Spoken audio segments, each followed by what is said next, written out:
గౌరవనీయులు మాజీ ముఖ్యమంత్రి శ్రీ జగన్మోహన్ రెడ్డి గారి మీద మరియు వైవి సుబ్బారెడ్డి గారి మీద మరియు పేర్ని నాని గారు, విడుదల రజనీ మేడం గారు అండ్ జగనన్న పిఎన్ నాగేశ్వరరావు గారి మీద ఒక దురదృష్టకరమైనటువంటి చట్టంలో ఈ రోజు దాకా ఒక క్రిమినల్ లాలో ఈ విధమైనటువంటి కేసు నా ఎక్స్పీరియన్స్లో కానీ ఎవరు చూసి ఉండరు. రీజన్ ఏంటంటే 18/6/2025 అరౌండ్ 10:30-11 ఇన్ ది మార్నింగ్ ఒక యాక్సిడెంట్ జరిగినట్టు అది ఎఫ్ఐఆర్ క్రైమ్ నంబర్ 640/2025గా రిజిస్టర్ చేశారు. దానిలో కాలం అన్నోన్ వెహికల్ గుర్తు తెలియనటువంటి వెహికల్ ద్వారా బండి ద్వారా యాక్సిడెంట్ జరిగిందని రిజిస్టర్ అయింది. తర్వాత ఆ రోజే ఎస్పీ గారు 18వ జూనే ఈవినింగ్కి ఒక ప్రెస్ కాన్ఫరెన్స్ పెట్టాడు. చదివినిపించాల్సినటువంటి పరిస్థితి.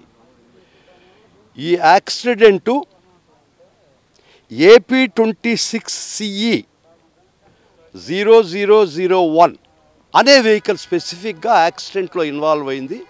వారి మీద తదుపరి చర్యలు తీసుకుంటున్నామని ఎస్పీ గారు ప్రెస్ కాన్ఫరెన్స్ పెట్టి బిఫోర్ ది మీడియా ఈ came by evening of 18th morning ఇది జరిగింది.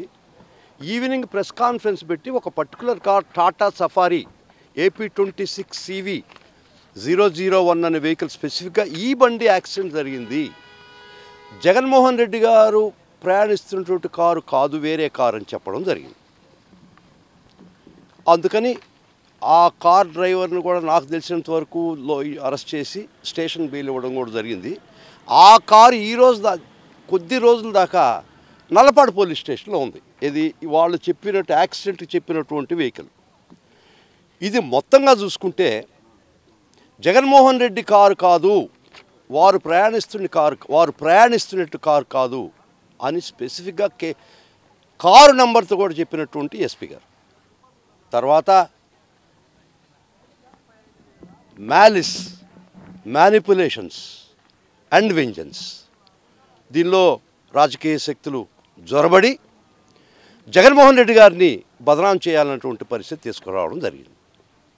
అసలు జగన్మోహన్ రెడ్డి గారి ఆయన పోతున్నటువంటి దీనిలో ఎక్స్ సీఎంగా Z+ సెక్యూరిటీ ఇవ్వాల్సినటువంటి వ్యక్తికి రోప్ పార్టీ కూడా ఇవ్వలేదు, పోలీస్ ప్రొటెక్షన్ కూడా ఇవ్వలేదు. ఆ కాన్వాయ్ పోతున్న పరిస్థితిలో ఆయనకి ఖచ్చితంగా రోప్ పార్టీ ప్రొవైడ్ చేయాల్సినటువంటి పరిస్థితి. వారు రోప్ పార్టీ కూడా ఇవ్వనటువంటి పరిస్థితుల్లో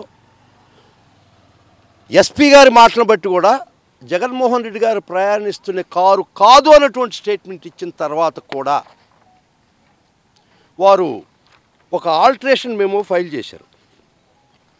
కేసు సెక్షన్లు ఆ రిజిస్టర్ అయిన కేసు 106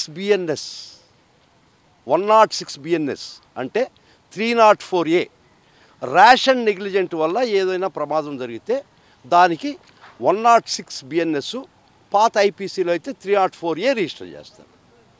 ఇది ఆ కేసు ఒరిజినల్గా కరెక్ట్గానే రిజిస్టర్ చేశారు. ఈ క్రైమ్ నంబర్ 640లో 106(1) కేసు రిజిస్టర్ చేశారు. అక్కడ దాకా కరెక్ట్గా జరిగింది. అన్నోన్ వెహికల్ అని చెప్పారు. సాయంత్రం ఎస్పీ గారు వచ్చి కారు నంబర్ చెప్పారు. ఇది అక్కడ దాకా కరెక్ట్గానే జరిగింది. ఏ కేసు అయితే పెట్టాలనో, ఏ సెక్షన్ అయితే నమోదు చేయాలనో ఆ కేసు నమోదు చేయడం జరిగింది. తర్వాత విచిత్రమైన పరిణామాలు జరిగే కేసు ఒక ఆల్టరేషన్ మెమో వేయడం జరిగింది కోర్టు వారి ముందర, డేటెడ్ 23/6/2025. దీనిలో జగన్మోహన్ రెడ్డి కారు యాక్సిడెంట్ జరిగిందని పెట్టడం జరిగింది. అది పక్కన పెడదాం. పెడుతూ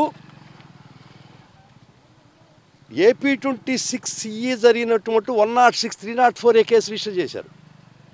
ఒకవేళ మీరు ఫర్ ఆర్గ్యుమెంట్ సేక్ ఆ కారు కాదు ఈ కారు అని చెప్తే సెక్షన్ అదే ఉండాలి కదా, 106 ఉండాలి కదా.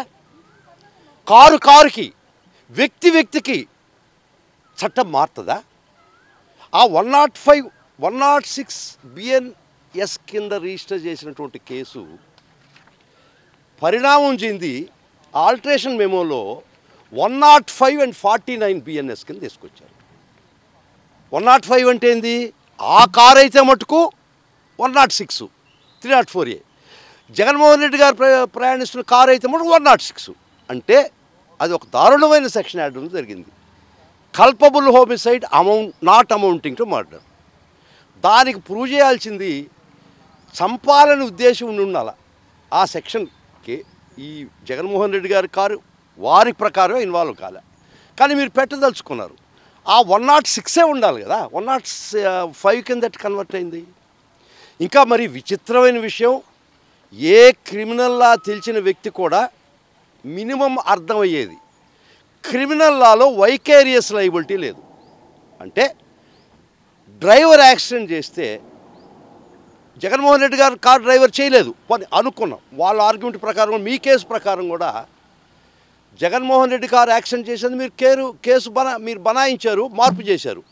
అయినా కూడా కారులో ప్రయాణిస్తున్న వ్యక్తులు ప్రపంచంలో క్రిమినల్ లాలో ఏ రోజు కూడా ఏ కేసు కూడా వాళ్ళు ముద్దాయిలు కాకూడదు. మనం ఆర్టీసీ బస్సులో పోతుంటాం, డ్రైవర్ యాక్సిడెంట్ చేస్తాడు, ఆ ప్రయాణికులు కూడా ముద్దాయి చేసేస్తారా ఈ గవర్నమెంట్లో, ఈ రాజ్యాంగంలో? బిఎన్ఎస్, ఐపీసీ, సిఆర్పిసి ఏవీ లేదా మీకు? First time in the annals of legal history ఒక కార్ యాక్సిడెంట్ చేస్తే ఆ డ్రైవర్ మీద కేసు పెట్టాలా? క్రిమినల్ లాలో they are not conscious of the fact. Criminal law does not know vicarious liability. అయినా కూడా కారులో పోతున్నటువంటి నేను చెప్పినటువంటి వ్యక్తుల మీద కేసు పెట్టి culpable homicide not amounting to murder అని పెట్టి దానిలో ఇంటెన్షన్ ఉండాలా, చంపాలని ఉద్దేశం ఉండాలి, యాక్సిడెంట్లు అయ్యే ఉండవు కదా. సో ఈ విధమైనటువంటి రాజకీయ కక్షల కోసం మీరు చట్టాన్ని అపహాస్యం చేస్తున్నటువంటి పరిస్థితుల్లో మేము నిన్న ఆనరబుల్ హైకోర్టు గారికి వచ్చాం, కాస్ట్ చేయమని వచ్చాం. వారు ప్రాసిక్యూషన్ వారు వాయిదా తీసుకోవడం జరిగింది. అంటే ఈ రోజుకి పడ్డది. ఈరోజు కూడా కోర్టు ముందరకు వచ్చి వాయిదా అడగడం జరిగింది. ఇప్పుడు దాకా ట్యూస్డే దాకా. కాబట్టి మేము దానికి అబ్జెక్ట్ చేస్తూ వాళ్ళ మెటీరియల్ మేము మంగళవారంకి వేస్తా అన్నారు. కానీ ఇంట్రీమ్ ప్రొటెక్షన్ అప్పుడు దాకా ఎవరిని కూడా అరెస్ట్ చేయడానికి లేదు, not to take coercive steps. అది గౌరవ న్యాయమూర్తి వారు న్యాయస్థానం వారు ఇచ్చినటువంటి ఆర్డర్ ఈరోజు. కాబట్టి ఇటువంటి మ్యాలిఫైడీస్తో, ఇటువంటి పొలిటికల్ వెంజెన్స్తో మీరు దేశ చట్టాలను మీరు అపహాస్యం చేస్తుంటే అది ఖచ్చితంగా కోర్టు వారు చాలా తీవ్రంగా పరిగణిస్తారు. ఇది మట్టుకు సత్యం. ఎందుకంటే మీరు ఫస్ట్ రిజిస్టర్ చేసింది 106, 304A ఆ కారుకి, ఏ కారుకి అది అన్నోన్ వెహికల్ అని పెట్టినా కూడా ఆ యాక్సిడెంట్కి పెట్టింది 304A, 106 బిఎన్ఎస్. కానీ ఈ కారుకి వస్తే 105 ఎట్ అవుద్ది. ఇది మరీ విచిత్రం కదా. కారులో ప్రయాణించిన వాళ్ళు ముద్దాయిలు ఎట్ అవుతారు? ఏమన్నా అర్థం ఉన్నటువంటి మీరు వారి యొక్క రాజకీయ కక్షల కోసం వారు మినిమం లీగల్ నాలెడ్జ్ కానీ, కామన్ సెన్స్ కానీ, విచక్షణ కోల్పోయి పిచ్చి బట్టి ప్రవర్తిస్తున్నటువంటి పరిస్థితి. సో గౌరవ న్యాయస్థానం ఈరోజు మంగళవారానికి వాయిదా వేశారు. And not to take coercive steps order. Please subscribe .news.